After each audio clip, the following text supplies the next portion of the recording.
오늘 우리에게 주시는 하나님의 말씀은 갈라디아서 6장 6절에서 10절입니다. 가르침을 받는 자는 말씀을 가르치는 자와 모든 좋은 것을 함께하라. 스스로 속이지 말라. 하나님은 업신여김을 받지 아니하시나니 사람이 무엇으로 심든지 그대로 거두리라. 자기의 육체를 위하여 심는 자는 육체로부터 썩어질 것을 거두고 성령을 위하여 심는 자는 성령으로부터 영생을 거두리라.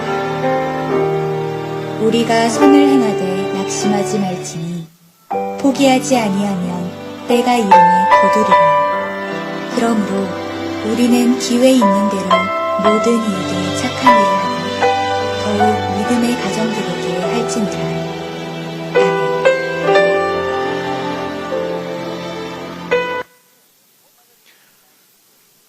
할렐루야. 다시 한번 오늘 예배에 참석하신 여러분 한 사람 한 사람을 축복합니다.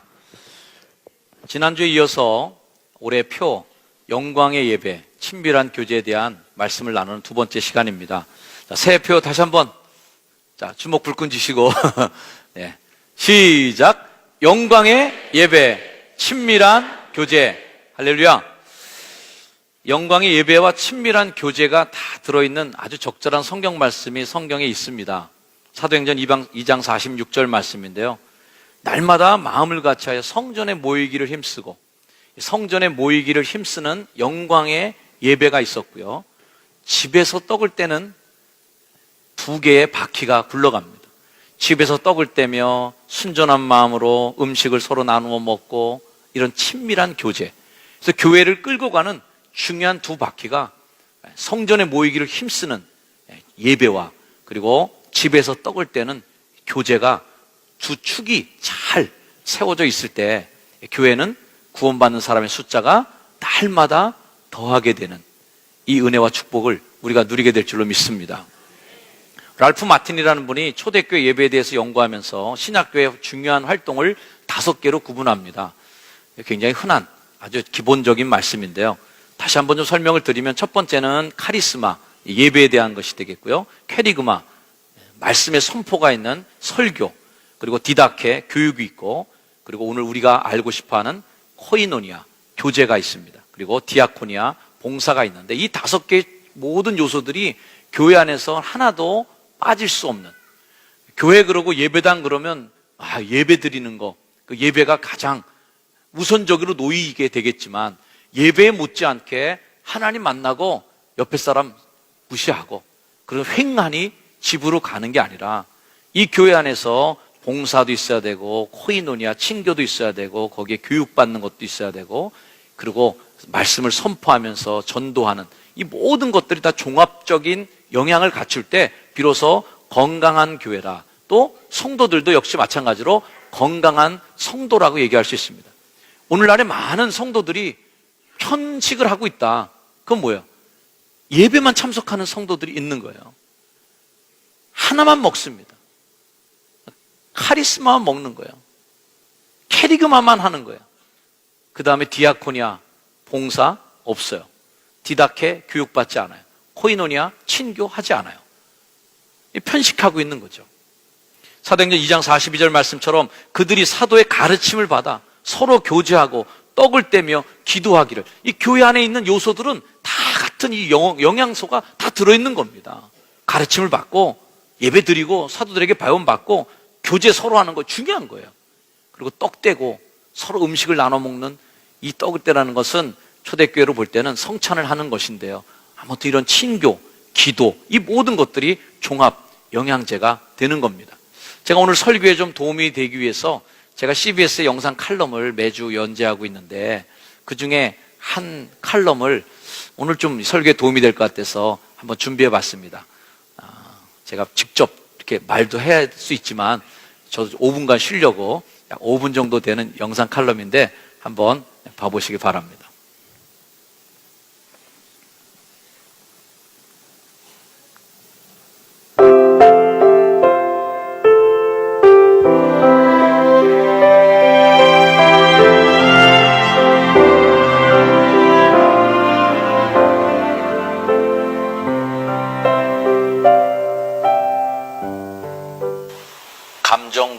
노동자라는 말을 한 번은 들어보셨으리라 생각합니다. 다른 사람들을 위해서 좀 참아주고 내 감정이 좀 상해도 고객들의 입장에서 들어주고 인내해주는 그런 직종에 있는 사람들을 가리켜 감정 노동을 하고 있다, 이렇게 이야기하는데요. 오늘날 기업은 고객 감동보다 더 위의 차원, 고객들에게 정말 졸도한다, 고객 졸도라는 우스개 표현이 나올 정도로 고객 서비스에 최선을 다하고 있는 기업들 또는 장사 가게들의 모습을 보고 있습니다. 물건을 파는 장사꾼들도 자신의 감정을 최대한 절제하면서 고객 입장에서 생각해주고 손님의 입장을 최대한 배려해주고 어떤 부탁, 어떤 요청을 하든지 간에 한 번도 노 하는 일이 없이 모든 일에 예스 하면서 서비스해 주는 것이 오늘날 많은 사회 곳곳에서 일하고 있는 감정 노동자들의 일상적인 삶입니다. 교회는 마케팅하는 곳은 아니라 생각합니다. 하지만 마케팅하는 것이 아니기 때문에 감정 노동자 그 이상의 더 큰 서비스, 더 깊은 그리고 더 넓은 정말 하나님의 마음을 전하는 서비스가 있어야 되지 않나 하는 것이 저의 생각입니다. 교회는 감정 노동 그 이상의 것을 줄 수 있는 곳이어야 됩니다. 마음 편하게 먹기 위해서, 좀 편하기 위해서 교회 나오세요 라고 이야기하는 것은 그 사람이 한가한 커피숍이나 아니면 좋은 경치 좋은 곳에 가서 한가하게 앉아있는, 그래서 그 감정을 좀 추스릴 수 있고 좀 더 기운을 내게 만들 수 있는 그 정도의 것으로 교회가 머문다면 교회가 줄 수 있는 진짜 그것을 주지 못하고 있는 것이 아닐까요? 교회는 영혼 노동자들이 많아져야 된다. 저는 오늘 이 칼럼을 통해서 이렇게 말씀드리고 싶습니다. 영혼을 걱정해 주는 사람들, 그 영혼을 위해서 기도해 주는 사람들, 그 한 사람의 영혼이 바로 설 수 있도록 정말 무릎 꿇고 기도해 주고 그 사람에게 온 마음을 들여서 한 영혼이 세워줄 수 있기를 기대하며 그렇게 축복해 주고 함께 삶을 나누는 그런 영혼 노동자들이 많은 교회야말로 정말 하나님이 좋아하시고 기뻐하시는 교회가 아닐까 생각합니다. 99마리 양을 놔둔 채 한 마리 양을 찾아 떠나는 그 목자의 마음은 아마 영혼 노동자의 그 마음이라고 저는 생각합니다. 아유 귀찮은 놈, 한 놈 때문에 내가 이렇게 속을 썩어야 되나? 한 놈 때문에 내가 이 길을 나서야 되나? 라고 하는 여러 가지 고민과 갈등이 있었겠지만 그 한 마리의 영혼을 찾은 이후에는 어깨에 메고 돌아와서 친구들을 불러서 파티를 열고 함께 기뻐하며 즐거워해주는 그 목자야말로 진정한 한 마리 양을 위한 노동자가 아닐까 생각합니다. 하나님을 위해서 혹시나 여러분 중에 육체 노동조차 하고 있지 않다면 이제 몸의 노동을 시작하셔야 됩니다.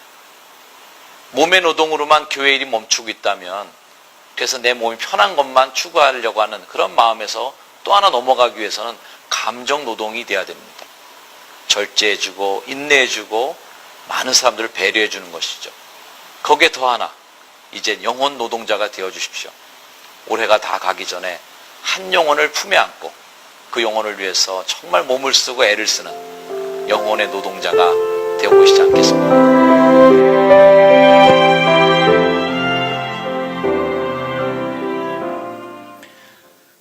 매월 여러분들이 월삭 헌금을 내주시는데 그 월삭 헌금으로 이렇게 방송 선교에 동참하고 있습니다. 이 자리를 빌어서 월삭 헌금을 봉헌해 주신 분들에게 감사를 드립니다. 영혼 노동자라는 제가 표현을 썼는데요. 교회는 와서 놀고 쉬고 편안한 곳만은 아닙니다. 이 교회에 와서 뭔가 노동을 해야 되는데 그 노동이 육체 노동보다 영혼 노동을 해야 되는데요. 이 영혼 노동을 할 수 있는 진짜 멍석이 어디 깔려 있는가? 영혼 노동을 할 수 있는 그 자리가 어딘가 할 때 소그룹밖에 없습니다. 여러분들이 1000명 성도를 어떻게 섬기겠어요? 하지만 3-4명은 섬길 수 있습니다. 여러분들 이 1000명 밥을 한꺼번에 다 대접할 수 있겠습니까? 하기 힘들어요. 하지만 속도원들, 셀원들 두세 명 식사 대접하는 건 충분히 할 수 있습니다. 내 감정을 그들에게 나눠줄 수 있고 내 에너지를, 내 시간을, 내 사랑을 나눠줄 수 있는 그 자리가 소그룹이죠. 소그룹을 연구하신 분들이 소그룹이 교회 성장에 끼친 영향을 네 가지를 얘기하는데, 첫 번째는 새가족의 빠른 교회 정착에 이 소그룹이 반드시 필요하다. 아브라함 메즐러라고 하는 분들이 지적한 인간의 욕구 5단계가 있는데요, 그 중에 한 단계가 소속욕입니다. 인간은 어딘가에 소속되고 싶다는 거예요. 자, 여러분 혹시 교회 와서 뻘쭘하신 분이 계세요? 나 뻘쭘하다. 교회 왔더니. 이 뻘쭘하다는 감정이 어마어마하게 악감정입니다. 여러분 어디 모임에 갔는데 뻘쭘하다 왔어요. 그러면 그 모임 또 가고 싶겠어요? 안 가고 싶습니다. 어느 모임에 가서 뻘쭘하면요, 그 모임에서 내가 소외됐다는 얘기예요. 그 소외감이라는 거는 어마어마한 파괴력을 갖고 있습니다. 분노로 표현되기도 하고요, 폭력으로 표현되기도 하고요, 악감정으로 그게 풀어지는 거예요. 인간은 어딘가에 소속되고 싶어 합니다. 그래서 그렇게 많은 걸 만들어내잖아요. 뭐 향후회, 동창회부터 시작해서 무슨 뭐 하여튼 반창회, 하여튼 어떤 것이든지 하나 엮이는 거 있으면 그거 하나 엮어 갖고선 소속감을 갖는, 그런 소속감을 갖고 있지 못하면 우리 인간은 살 수 없다는 거죠. 하나님도 가장 안 좋게 본 모습이 뭐예요? 인간이, 아담이 홀로 독초하는 게 좋지 않게 봤다. 창조의 모든 것이 다 아름다운데 아담 혼자 사는 거, 그것만 보기 안 좋아. 정승 맞아. 왠지 불쌍해 보여. 한심해 보이는 거예요. 홀로 있는 게. 여러분, 이 교회에 아담 같은 분이 한 분도 없기를 축복합니다. 아무개 집사가 홀로 독초하는 것이 좋지 못하니 혼자 교회 다녀, 혼자 예배하고 가. 말은 좋죠. 아유, 하나님만 보고 주님만 바라보고 예배하고. 좋지만 하나님을 바라본 믿음의 결과가 어디로 나타나야 되겠어요? 세례요한이 지적한 대로 회개했다는 증거를 보여봐. 예수 믿고 있다고 하는 열매를 보여봐. 말씀대로 살고 있다는 증거를 보여봐. 그 증거를 어디서 보여줘야 돼요? 소그룹에서 보여줘야 돼요. 대그룹에서는 보여줄 수가 없어요. 대예배 시간에 막 돌아다니면서 인사 그러면은 그 방해꾼 됩니다. 소그룹밖에 할 수 없어요. 인간이 가장 기본적인 그 본능 가운데 하나인 소속 욕구, 그 소속 욕구를 느끼게 해줄 수 있는 곳이 어디냐면 셀 모임이고 선교회고 동호회 모임, 작은 모임입니다. 자, 여기 한 800여 명, 700명, 800명 정도 성도들이 모여 계신데요, 이곳에 와 계시면서 소속감 느끼십니까? 물론 소속감을 느끼는 분도 있을 수 있어요. 근데 오늘 방문하신 분이 계신다든지 아니면은 오늘 뭐 그냥 예배 참석하신 분 있다면 소속감 별로 못 느끼시고 계실 거예요. 왠지 불안한 마음도 있고, 왠지 아까 표현한 그런 속된 표현이라 죄송하지만 뻘쭘하다, 뻘쭘한 표현, 그런 감정을 느낄 수 있다는 거죠. 효성중앙 성도들은 그러므로 누구든지 소그룹에 속해야 된다. 우리 따라합시다. 효성중앙 성도는 누구나 셀에 속해야 한다. 반드시 셀에 속해야 합니다. 아기를 놔갖고 사람들 많이 다니는 광장에다 집어 던져 놓으면 그 아이는 어떻게 될까요?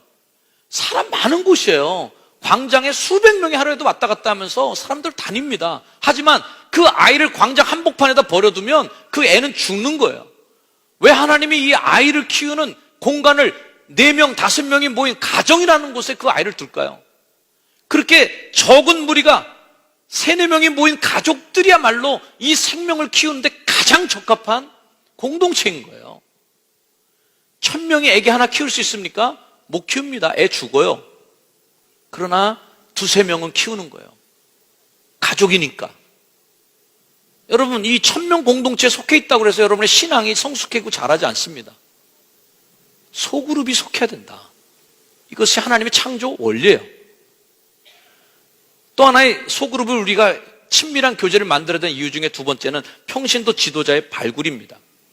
현재 우리 교회는 교구와 그 셀 조직으로 나눠져 있고 큰 지역으로는 지역별로 4지역이 있습니다. 2지역을 부목사님 한 분이 맡고 계십니다. 부목사님 한 분하고 신방전사님 한 분이 맡고 계세요.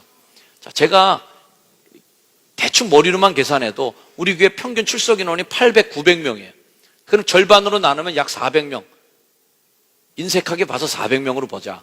400명으로 볼 때 들쭉날쭉입니다. 어쩜 이렇게 교인들이 서로 전화해갖고 오늘 요번 주 내가 나가니까 다음 주에 네가 나가 서로 교환하시는 것 같아요. 어떻게 보면 한꺼번에 다 나오시면 우리 교회가 1000명이 금방 넘어가거든요. 근데 서로 교환하면서 나오시는 것 같아. 적절하게 인원 배치를 하시고 나오시는 거 아닌가. 이 비밀선을 제가 좀 조사를 해봐야 될 것 같아요. 아무튼 400명이 나온다고 치면 들쭉날쭉 나오는 분을 합하면 제가 볼 때 500에서 600이 됩니다. 자, 그러면 아무리 인색하게 계산해서 한 집에 2식구 산다고 생각하고 600 곱하기 2 하면은 1200이에요. 그럼 부목사님 한 분하고 신방전사님 한 분이 1200명의 가족사를 알아야 돼요. 조금 더 붙여서 세 가족이다 그러면은 금방 늘어납니다. 1800명이 돼요. 자, 1800명 중에서 형님이 돌아가셨다든가 아우가 아프다든지 뭐 시아버지, 친정엄마 이런 식으로 걸린 사람들 다 합하면 몇 명까지 될까요, 여러분? 경조사 챙겨야 될 일만 줄 잡아 2000, 3000명이 돼요. 이런 계산이 나오면 결국은 관리가 안 되고 있다는 게 그냥 답이 나옵니다. 그래서 교회 행정을 연구하시는 분들은 출석 인원 300명당 한 명의 목사님, 교구 목사님을 적절하게 보고 있어요. 아무튼 그건 두 번째 이야기고, 그 목사님과 전도사님이 그 인원들을 다 자상하게 아주 피부로 그냥 그 사랑이 그냥 살살 느껴지도록 보듬어 줄 수 있겠는가. 문제 터진 집만 돌아다니는데도 부목사님, 전도사님들이 바쁘시고 병원 신방, 유고자, 뭔가 같은 사건이 터진 분들, 이런 분들만 신방하기도 굉장히 힘듭니다. 그래서 왜 전도사님이나 목사님 우리 집 신방 안 오지 그러면 감사하시길 바라요. 따라합시다. 우리 집에는 문제가 없었구나. 감사하다. 보험금 타는 게 좋은 겁니까, 여러분? 보험금 안 타는 게 좋은 거죠? 아무튼 그러나 더 자상하게 보살피고 싶은 마음은 우리에게 있어요. 그런데 이 일을 누가 해야 되는가 하면 평신도 지도자들이 발굴되는 것입니다. 우리 교회 교구장님들은 웬만한 교회 정말 신방전사님 목하는 것 같아요. 우리 교회 셀리더 분들은 정말 개척교회 하나를 맡는 것 같은 마음으로 목회하셔야 됩니다. 신학적으로 교구장과 셀리더는 교회 안에 또 다른 교회예요. 왜 우리가 이 속회를 지금 셀로 우리가 부르고 있냐면 세포이기 때문에. 셀은 세포인데 내 몸이 뭘로 되어 있어요? 다 세포로 되어 있습니다. 이런 세포 저런 세포들이 모여서 세포 하나하나가 살아있으면 정현수 살아있는 거고요. 이 세포들이 다 죽으면 정현수라는 인격체도 죽은 거예요. 세포가 살아서 자기의 몫을 감당하면 살아있는 생명의 세포가 되는 것이고, 이 세포가 다른 세포를 잡아먹고 상처를 주면 그건 무슨 세포죠? 암세포예요. 우리 교회도 소그룹이 있는데 상처를 주고 사람을 자꾸 죽이는 셀이 있으면 그거 암세포가 됩니다. 아무튼 셀은 생명의 조직이다. 하나하나의 셀이 생명체인 겁니다.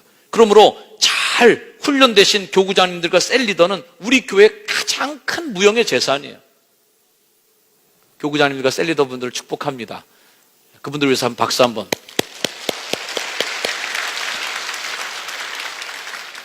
이 교구장님들과 셀 리더들이 어디서 발굴돼 나옵니까? 바로 소그룹에서 발굴됩니다. 왜? 소그룹에서 밖에는 그분들의 자질을 검증할 수 있는 데가 없기 때문에 그래요. 그러므로 소그룹이야말로 지속 가능한 교회 성장을 이루는 큰 바탕이 되는 겁니다. 요즘에 환경에서도 지속 가능, 경제에도 지속 가능, 나라의 어떤 경영에 있어도 지속 가능이라는 단어가 아주 유행이에요. 모든 것이 다 지속 가능한 경제, 지속 가능한 환경, 이 지속 가능이라는 말이 유행어처럼 되어 있는데 교회도 마찬가지입니다.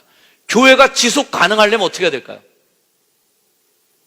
우리 교회가, 한국 교회가 127, 8년 지났어요. 물거품처럼 우르르 일어났다가 100년이 지난 다음에 속된 말로 한 방에 훅 가버린다면 이건 지속 가능한 조직이 아닌 거예요. 교회는 그동안 끝없이 지속 가능하게 정부가 핍박을 하고 정권이 핍박을 하고 온갖 사이비와 이단들이 교회를 핍박해도 교회는 지속 가능하게 왔어요.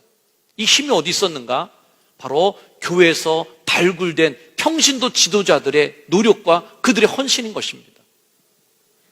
교회가 지속되게 하는, 계속적으로 일꾼이 재생산되는 구조인 것이죠. 세 번째는 교인들의 신앙 성숙을 위해서 이 소그룹 모임이 꼭 필요합니다. 소그룹이 갖고 있는 기능 가운데 가장 중요한 기능 중에 하나는 신앙 성장에 도움이 되는 1차 교육을 이 소그룹이 하고 있어요. 여러분, 하나님의 직접적인 음성을 들은 분 있습니까? 성가대분들 가끔씩 여기를 봐줘야 돼요. 그렇지 않으면 조시드거든요. 성가대분들 하나님의 음성 나 직접 들은 분 있다, 육성을 들었다나, 그런 분 별로 없으시죠? 하나님의 육성을 직접 듣는 거 저도 못했습니다. 정말 성경에 나오는 것처럼 아브라함아 아브라함아 뭐 이렇게 불러주시면 정말 제가 심장마비로 정말 죽을 정도로 감격을 할 텐데 육성을 들은 적이 없어요. 하나님이 직접 이렇게 만져주시는 거 있습니까? 정말 그분이 나를 물컹하게 만드는 하나님의 직접적인 터치 있는 경우가 있어요. 그러나 그것은 일생에 정말 한 번 만날까 말까 어마어마한 기적입니다. 정말 간증거리가 되고 기적적인 초자연적인 사건이에요. 그러면 하나님이 우리의 일상생활 속에서 뭘로 개입하시는가 말이에요. 옆에 사람의 음성, 옆에 사람의 간증, 옆에 사람의 사랑의 손길을 통해서 우리가 하나님의 사랑을 느끼고 보는 겁니다. 저도 우리 교회 가족들, 신학생부터 시작해서 전사님, 부목사님, 저까지 토요일 아침마다 셀 모임을 합니다. 다 한 명씩 돌아가면서 일주일 동안 큐티한 내용을 서로 나누고 간증합니다. 저 그 시간 동안에 참 많이 배워요. 어떨 때는 신학생의 간증을 통해서 하나님께서 내게 응답하시는, 하나님 내게 주시고 싶어하는 말씀을 그 학생을 통해서 제게 하시는 때도 있어요. 때로는 전사님을 통해서, 때로는 목사님들을 통해서 저에게 주시는 거죠. 하나님의 직접적인 진성, 육성을 듣지는 못했지만 하나님께서 제게 하시는 의미는 제가 느끼고 들을 수 있어요. 말씀을 읽으면서도 그것을 느끼는 거예요.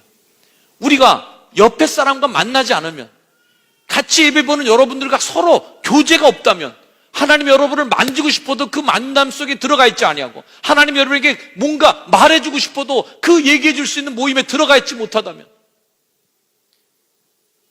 이 몇백 명이 모이는 대예배에서만 예배하고 하나님의 감동을 받고 갈 수 있지만, 하나님께서 구체적으로 나에게 맞춤형으로 주시는 그 직접적인 터치하심은 우리가 맛볼 수 있는 공간이 없는 거예요. 우리들의 신앙이 성숙하기 위해서는 반드시 소그룹을 통하지 않고서는 불가능하다. 아까 제가 말씀드린 대로 광장 한복판에 내 동댕이 쳐진 아이는 거기서 죽는 겁니다. 이 800명 모인 공간에 혼자 덩그러니 놓인 성도는 서서히 죽어가는 거예요. 가정으로 들어가야 돼요. 가족 속으로 들어가야 된다. 가정예배와 같은 소그룹 형태의 모임에서 서로 마주 앉아서 조용하게 예배를 드리고 서로 두런두런 삶의 이야기를 나누고 믿음 안에서 대화를 나누고 내가 받은 감동들과 감정들을 서로 나누고 성경적인 표현 그대로 서로의 죄를 고백하며 병 낫기를 위해 서로 기도해 줄 수 있는 그런 모임이 어디예요? 소그룹이에요. 이 자리에 나와갖고 저는 이런 죄를 졌습니다, 이런 병이 있습니다, 여기서 광고하지 못해요. 그러나 셀 모임에서는 할 수 있어요. 나 이것 때문에 힘들어, 나 이것 때문에 요즘 속상해, 기도해줘요. 그럼 가족들이 기도해 주는 거예요. 가정이라는 곳, 집이라는 곳에서 작은 공간에서 모이는 이 소그룹 모임을 통해서 하나님은 당신의 백성들에게 하고 싶은 말씀을 그들을 통해서 내게 주시고, 당신이 내게 손을 대주시고 도닥거려 주시는 그 감정을 그 이웃들을 통해서 내게 그렇게 던드려 주시고 만져주시고 터치해 주시는 거예요. 그렇게 통해서 우리는 그 소그룹을 통해서 우리의 믿음이 자라나게 되는 것입니다. 소그룹의 중요한 의미 중에 하나는 전도 조직입니다. 교회 가장 기본 공동체인 소그룹은 모이는 교회 역할이 아니라 흩어진 교회예요. 자, 여러분들이 주일날 다 모였어요. 모이는 교회만 하고 우리 교회가 멈춰지는 것이 교회의 가장 큰 문제입니다. 잘 모였어요. 근데 세상으로 흩어지지 못했다. 자, 이 흩어지는 역할을 가장 강력하게 할 수 있는 교회 시스템이 뭐예요? 셀 모임이고 동호회 모임이고 선교회 조직입니다. 자, 동호회. 얼마나 좋습니까? 이거는 동호회 모임을 가면 이제 공차고 뭐 배드민턴하고 탁구하고 볼링하고 이러시는데 사진도 찍고 여러 동호회가 있습니다. 여러 동호회 회원들은 꼭 기억하세요. 이 동호회가 우리들 교인들끼리 모여갖고 재밌게 놀자고 하는 모임이 끝나면 이 동호회는 거기서 끝나면 안 됩니다. 반드시 세상과 교회를 잇는 완충지대 역할을 감당하셔야 돼요.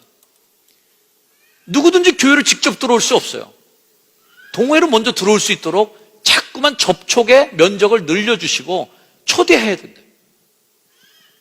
그런 동호회 모임이나 소모임을 통해서 우리는 생육하고 번성하고 땅에 충만하라 하신 창조의 목적을 이뤄 나가는 것입니다. 회중의 모든 사람들이 모이는 영광의 예배가 하나님과의 관계를 바로 잡는 그런 축이라면 바로 친교의 모임, 친밀한 교제는 주님께서 우리에게 말씀하신 너의 하나님, 주 너의 하나님을 사랑하라는 것이 크고 첫째 되는 계명 예배고, 둘째는 이것이는 내 이웃을 내 몸같이 사랑하라 하셨으니 이것이 두 번째 계명인데 이것이 친밀한 교제라고 하는 중요한 두 개의 축이 되는 것입니다. 그러므로 전도의 조직은 더욱더 친하게 나와 너라고 하는 관계, 나와 그것들이 아니에요. 나와 대중이 아니라 나와 너라고 하는 1대1의 관계를 통해서 하나님의 치유를 경험하는, 하나님의 행동이 장이 되고, 하나님께서 우리에게 주신 계명 서로 사랑하라, 서로 용서하라, 서로라고 하는 이 서로에 대한 축복을 나눌 수 있는 자리가 바로 소그룹밖에 없는 겁니다. 그러므로 이 소그룹에 반드시 속해야 된다. 교회를 설명하는 유명한 예화가 하나 있습니다. 들으신 분들도 계실 거예요. 한 번 더 말씀을 드리면 큰 풍랑이 자주 일어나는 해안가가 있었습니다. 그곳에는 배들이 자주 풍랑이 일거나 바람이 부는 날이면 돌에 부닥쳐서 난파하는 배들이 많았습니다. 마을 청년들이 그 일을 안타깝게 여겨서 구조대를 조직했습니다. 야, 우리 이렇게 하지 말고 사람들 구해주자. 그래서 그 청년들은 밤마다 나가갖고 거기서 바다를 지켜보면서 바람이 부는 날이면 사람들을 보았습니다. 배가 무너지고 떨어지고 파손하면 가서 헤엄쳐서 데려오고 사람을 살렸어요. 이 일이 선행이 많은 사람들에게 알려지니까 거기에 후원금도 많이 오고 청년들 격려하는 사람들이 많아졌습니다. 이 청년들이 그래서 조그만 초소 하나를 줬어요. 열심히 더 구조했습니다. 그랬더니 사람들이 점점 박수 쳐주고 힘을 줬어요. 그래서 사람들이 큰 구조소를 만들어주고 장비도 마련해주고 큰 요트도 마련해줘서 더 구조를 열심히 효율적으로 할 수 있도록 모든 장치를, 시스템을 갖춰주었습니다. 이 구조소는 많은 사람들이 좋아하는 공간이 되었어요. 그래서 밤마다 사람들이 그곳에 모여서 차를 마시기도 하고 와인을 마시면서 마을 사람들이 모여서 친교도 하고, 그리고 가끔씩 사람들을 초대해서 후원자들을 초대해서 댄스 파티도 열면서 행복한 그런 마을의 공간이 되어갔습니다. 어느 비 오는 날, 풍랑이 있는 날, 큰 여객선이 그 해변가를 지나가다가 좌초에서 바위에 부닥쳐서 그만 배가 가라앉고 있었습니다. 수백 명의 영혼들이 배에서 아우성 치면서 물에 깔아앉아 죽어가고 있었는데, 그 인명구조소에는 그날 밤에 열린 댄스 파티, 와인 파티, 친교 파티로 인해서 흥청망청 그 음악 소리 때문에 여객선에서 계속 살려달라고 부르짖는 그들의 구명의 소리를 듣지 못한 채 그들은 흥청망청 놀고만 있었다는 것. 이것을 오늘날의 현대 교회에 비유하는 것입니다. 한국 땅에 교회가 와서 정말 생명 하나 살리기 위해서 목숨 걸고 그렇게 한 명은 한 영혼 살리기 위해서 간신히 구명정 하나밖에 없는 거, 그거 튜브 하나 들고 뛰쳐들어서 사람 살려냈던 그 어려웠던 우리 한국교회 개척교회 시기, 이젠 이렇게 거대한 교회가 세워지고 인명구조소가 간판도 크게 걸리고 멋진 건물도 지었습니다. 하지만 우리 교회가 그때의 초심을 잃어버리고 인명구조에 대한, 영혼을 살리는 교회에 대한, 이 생명 살리는 거에 대한 책임감을 잃어버리고 이 교회 건물 안에 안주하고 여기서 파티를 열고 소그룹 모임에서 친교나 하고 앉아있으면은 이 교회는 하나님이 없애버릴 만한 타도의 대상의 교회가 되는 것이죠.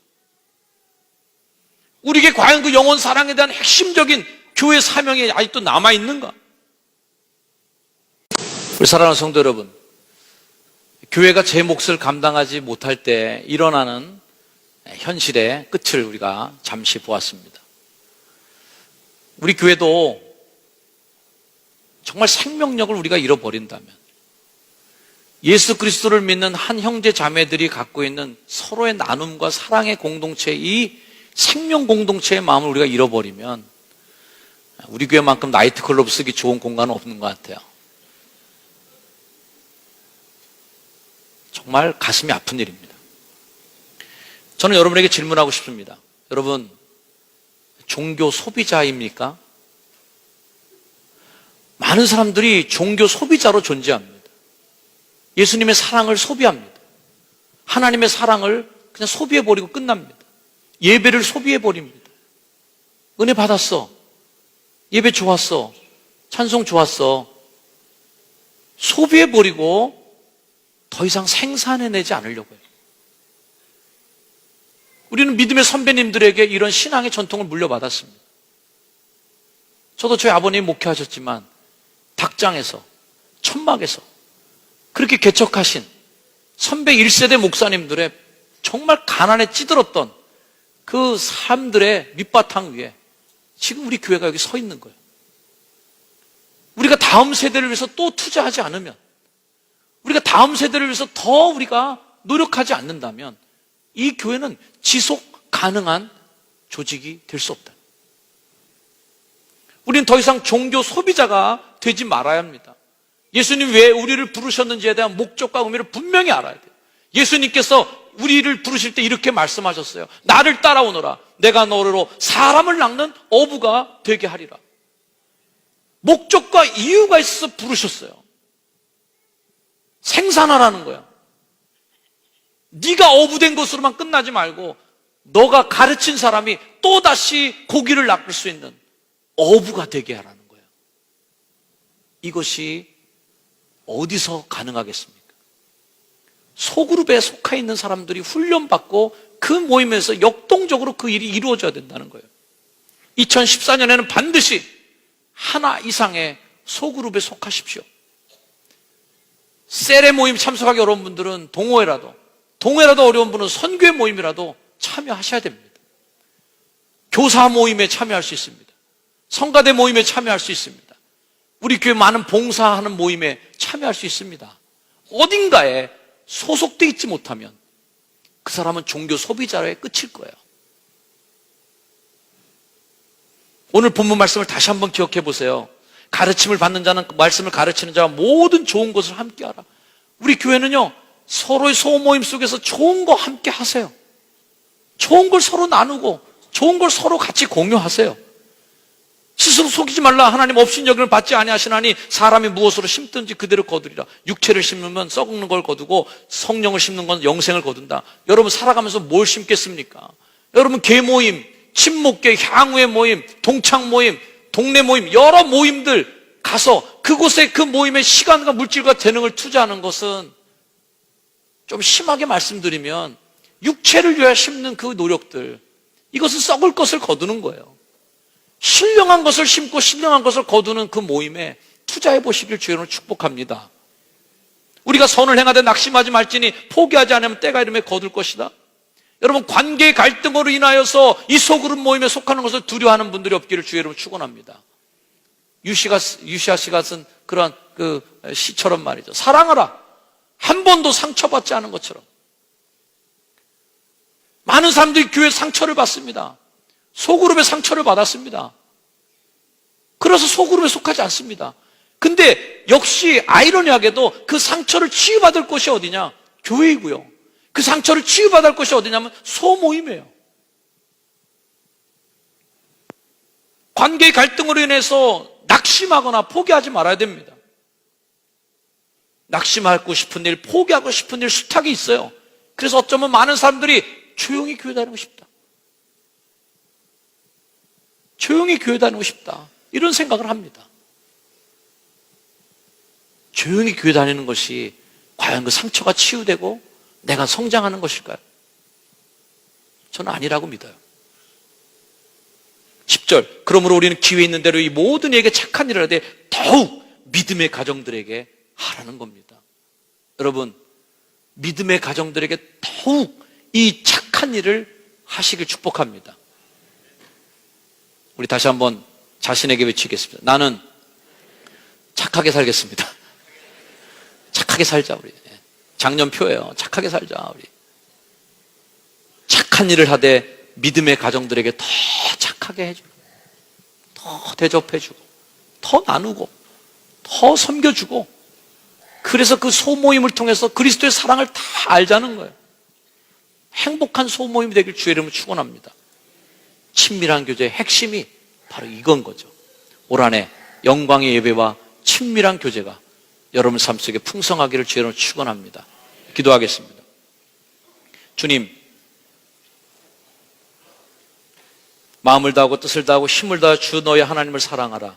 크고 첫째 되는 예배에 대한 계명, 하나님 사랑 계명을 주시고, 둘째는 이것이니 내 이웃을 내 몸같이 사랑하라. 우리에게 이웃과의 관계를 통하여 하나님의 복음의 말씀을 이루어야 될 관계를 명령하셨습니다. 영광의 예배, 친밀한 교제를 우리에게 허락하여 주셔서 하나님의 복음의 참 실천처인 소우 모임에서, 셀 모임에서, 동호회, 선교회, 각 섬기는 교회 사역기관 속에서 하나님의 영광을 경험하며 그리스도의 사랑을 느끼는 효성중앙교회 성도들이 되게 주옵소서. 예수님의 이름으로 축복하며 기도드립니다. 아멘. 자리 일어나셔서 결단 찬양하시겠습니다.